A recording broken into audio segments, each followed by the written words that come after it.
Olha, para começar o nosso mergulho profundo de hoje, eu queria propor um exercício de imaginação bem intenso para quem acompanha a nossa análise. Ah, eu gosto muito dessa abordagem. O que a gente precisa visualizar hoje? É tentar sentir a cena com todos os sentidos mesmo, sabe? É só imaginar o ato de acordar de madrugada ainda naquele escuro absoluto. O ar frio da manhã tocando o rosto.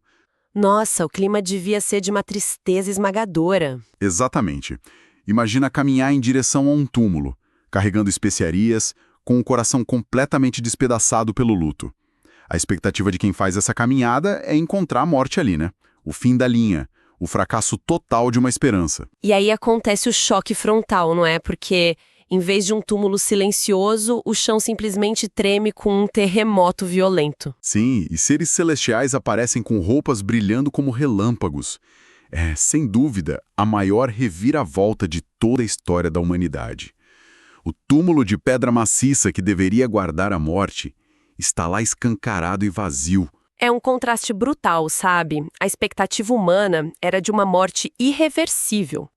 E o que acontece é uma explosão literal e física da vida. Uma intervenção divina que muda tudo. E para compreender as engrenagens desse momento que partiu a história ao meio, o nosso estudo de hoje vai destrinchar o capítulo 28 do Evangelho de Mateus. Mas a intenção não é só fazer um resumo básico dos fatos que todo mundo já conhece. Claro que não. A partir de análises teológicas e exegéticas bem sólidas das nossas fontes, a nossa missão é investigar os porquês, né? Entender o motivo de cada detalhe registrado ali. Exato. Queremos entender as reações humanas diante desse evento sobrenatural e, claro, o chamado final de Cristo. E pegando um gancho nisso, tem um detalhe logo na primeira linha do texto que me deixou muito intrigado. Qual seria? A questão do horário? Isso, a precisão do relógio de Mateus é impressionante. Ele faz questão de pontuar que a chegada ao sepulcro acontece, no findar do sábado ao despontar do primeiro dia da semana. Lendo com a nossa mente moderna ocidental, isso meio que passa batido. Passa mesmo, a gente lê rápido e não percebe o peso disso. Pois é. Por que essa cronologia importa tanto do ponto de vista teológico, afinal? Então, esse registro temporal estabelece algumas fundações fundamentais. Ao detalhar que as mulheres foram ao sepulcro no primeiro dia da semana, chegando ali com os primeiros raios de sol, Mateus está ancorando o milagre em uma linha do tempo muito específica. Pelo que as fontes indicam, o amanhecer naquela estação do ano ocorria por volta das 5:30 da manhã, certo? Certíssimo. Mas o termo que gera muito debate acadêmico é a expressão grega original usada ali, o termo mia sabaton. Ao longo dos séculos, algumas correntes tentaram usar isso para argumentar uma mudança teológica. Ah, a velha discussão de que a santidade do sábado de descanso teria sido transferida para o domingo na manhã da ressurreição. Exatamente isso. Eles tentam usar essa expressão grega para justificar que o domingo passou a ser um novo dia sagrado a partir dali. Mas espera aí. Tentar mudar a santidade de um dia inteiro, uma instituição que, biblicamente, vem desde a criação do mundo, com base na tradução de uma única expressão grega, não parece um salto argumentativo grande demais? É um salto gigantesco. E as nossas fontes mostram que, gramaticalmente, é uma ideia insustentável. A análise profunda do grego revela que a palavra mia significa simplesmente um ou primeiro, e sábaton se refere ao sábado mesmo ou à semana que seguia por ele. Quer dizer que o texto está dizendo, literalmente, o primeiro dia após o sábado. Perfeito. O que a exegese nos mostra é justamente o oposto dessa ideia de transferência. Mateus escreveu isso décadas depois do ocorrido e ele continua usando o sábado como a âncora do tempo. O domingo só é mencionado no texto como o dia que vem depois que o descanso sagrado terminou. Nossa, isso vira a chave da compreensão. É uma reverência colossal à lei de Deus. Exato. Mostra que o próprio Cristo e seus seguidores guardaram o sábado de forma tão rigorosa que ele descansou na sepultura durante todo aquele dia sagrado. Jesus só retoma a vida quando o primeiro dia útil da semana começa. Isso muda tudo. Jesus não interrompe o descanso sabático, nem mesmo para ressuscitar. E aí, quando o ciclo do tempo sagrado se completa, acontece o evento físico. Mateus relata um grande terremoto. E eu fico fascinado com isso. É uma descrição muito vívida, né? A intervenção divina literalmente chacoalhando as placas tectônicas. Sim. E um anjo desce para rolar a pedra. Eu fiz uma analogia mental estudando isso. É como tentar invadir um cofre de segurança máxima, hoje em dia, cheio de guardas de elite e selos do governo. E a descoberta é que a porta não foi arrombada de fora para dentro. Ela foi explodida de dentro para fora. Isso, deixando os soldados paralisados de terror. Mas me surgiu uma dúvida mecânica aqui. Se Jesus já tinha um corpo glorificado, capaz de atravessar paredes ou aparecer em salas trancadas depois, qual é a lógica de mandar um anjo volar uma pedra de toneladas? Essa é uma das partes mais bonitas da análise. A lógica não era libertar o prisioneiro, sabe? A pedra não foi rolada para que Cristo pudesse sair do túmulo. Porque a matéria física já não era mais um obstáculo para ele. Exatamente. A pedra foi removida de forma violenta para que as pessoas pudessem olhar para dentro. O objetivo era atestar que o local já estava vazio. O anjo sentando sobre a pedra, pura demonstração de triunfo. Triunfo sobre o poder humano, né? O selo do Império Romano foi tratado como se fosse de papel. A mensagem é clara. Onde as limitações políticas e humanas decretam o fim, a jurisdição divina opera com supremacia total. E com a porta escancarada, a narrativa se divide de um jeito impressionante. Diante do túmulo vazio, a história toma dois caminhos opostos. De um lado, aqueles que vão espalhar a verdade. E do outro, aqueles que vão fabricar uma mentira colossal. E o que me deixa intrigado é a escolha de quem seria o porta-voz da verdade inicial. As mulheres, não é? Sim, nossas fontes destacam repetidamente que Maria Madalena e a outra Maria são as primeiras a verem Cristo ressurreto. A gente lê isso hoje e acha bonito, inclusive, mas pensando no primeiro século, isso não seria um erro de relações públicas gigantesco se fosse uma história inventada? Sem a menor dúvida. Do ponto de vista da sociologia da época, o testemunho feminino era considerado tão desprovido de valor que uma mulher sequer era aceita como testemunha válida num tribunal. Não tinha peso legal nenhum. Nenhum. Portanto, se a ressurreição fosse uma farsa, inventada anos mais tarde por um grupo tentando emplacar uma nova religião, eles jamais colocariam mulheres como as primeiras testemunhas oculares. Verdade. Eles teriam criado um roteiro onde Pedro ou um líder influente descobrisse o túmulo de um jeito bem heróico. Precisamente. Na análise histórica, a gente chama isso de critério do constrangimento. Os autores não tentaram limpar a história para deixá-la mais aceitável para a cultura da época. Eles simplesmente relataram a verdade crua. E isso revela muito sobre o caráter do reino de Deus, né? Cristo escolhe se revelar primeiro àquelas que a sociedade marginalizava. Enquanto isso, na outra ponta da história, o rumo é bem mais sombrio. É a reação dos soldados e dos líderes religiosos. Isso. Os soldados romanos fogem aterrorizados e vão contar tudo aos sacerdotes. E aí começa a grande burla. A primeira fake news da história cristã. A história de que os discípulos teriam roubado o corpo de noite. Uma mentira que tem furos enormes. Pois é, uma das nossas fontes traz um questionamento brilhante, que vem lá de Santo Agostinho, e desmonta essa narrativa com uma lógica implacável. Ele diz mais ou menos assim: se os guardas estavam dormindo, como sabiam quem roubou o corpo? E se estavam acordados, por que deixaram roubar? É genial! É um buraco no roteiro muito evidente. E o desespero ofusca a lógica dos líderes religiosos. Eles precisavam de uma narrativa de contenção imediata. Por mais falha que fosse. Mas e a questão militar? A disciplina romana era terrível, não era? Nenhum soldado assumiria que dormiu em serviço, a menos que o suborno fosse gigantesco. E viesse com garantias de proteção política junto a Pilatos. É assustador observar essa ironia. Os líderes religiosos estudavam a verdade nas escrituras a vida toda. E, no fim, tornam-se articuladores de um suborno e de uma mentira. Preferem financiar uma ilusão do que admitir que aquele carpinteiro era o Filho de Deus. A religiosidade vazia virando oposição direta a Deus.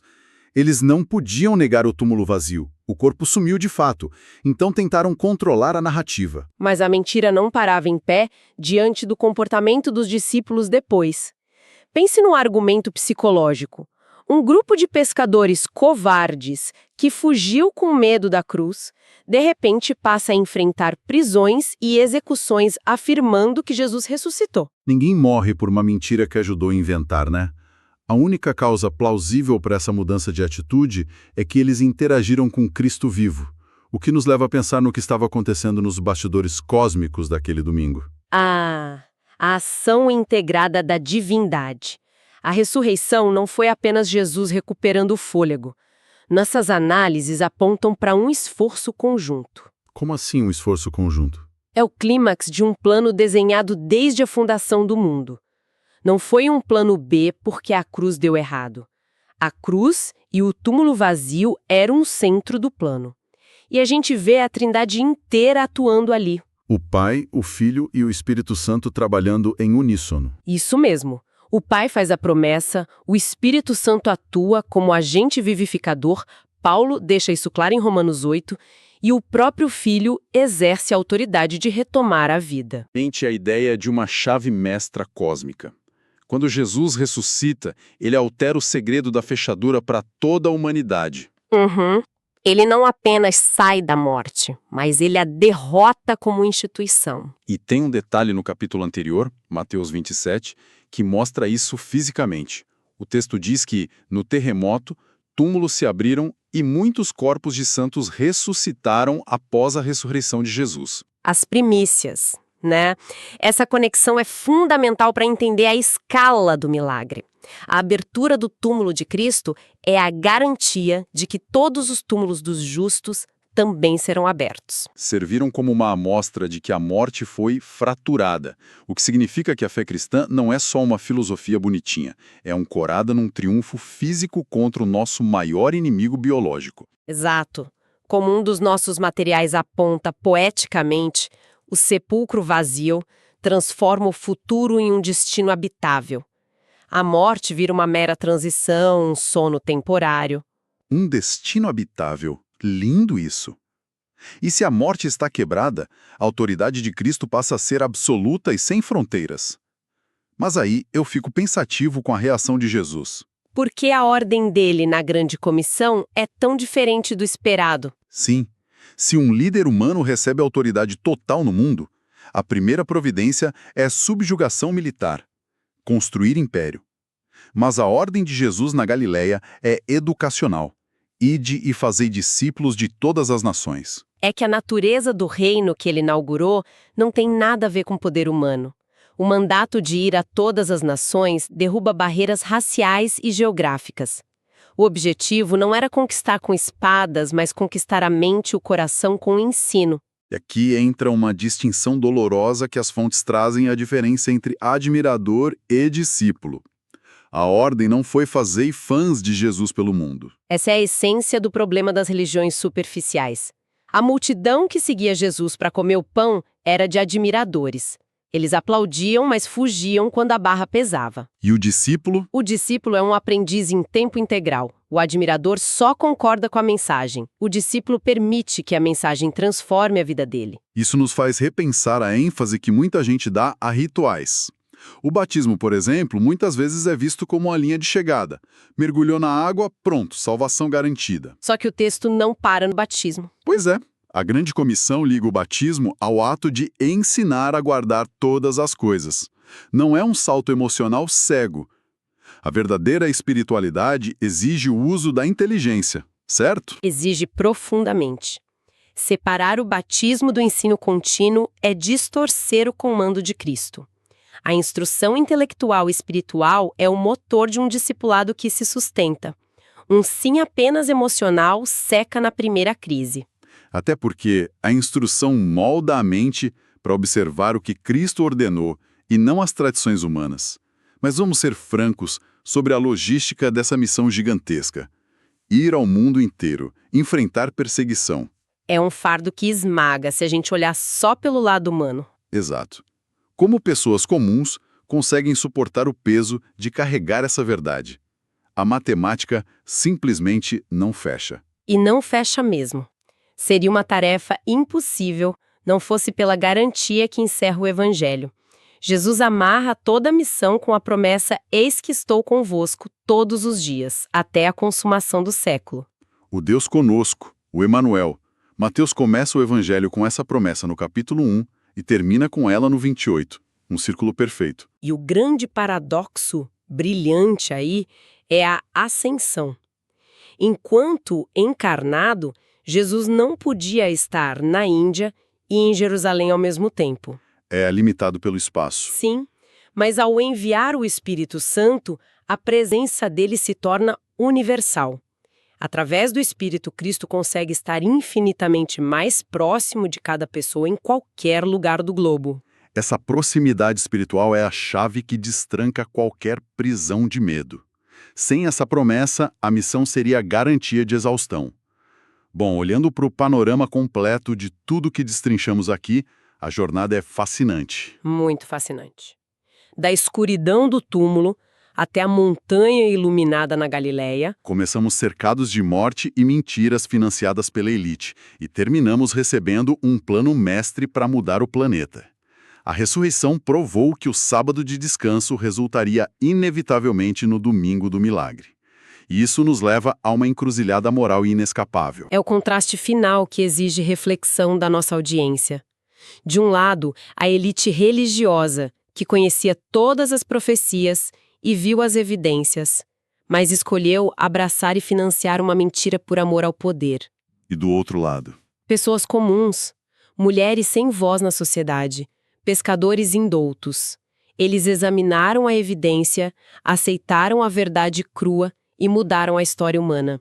A grande pergunta hoje é, diante das evidências de um Deus real, qual dessas duas posturas nos define? Acomodemos as verdades que nos convêm ou deixamos que o túmulo vazio mude a nossa trajetória?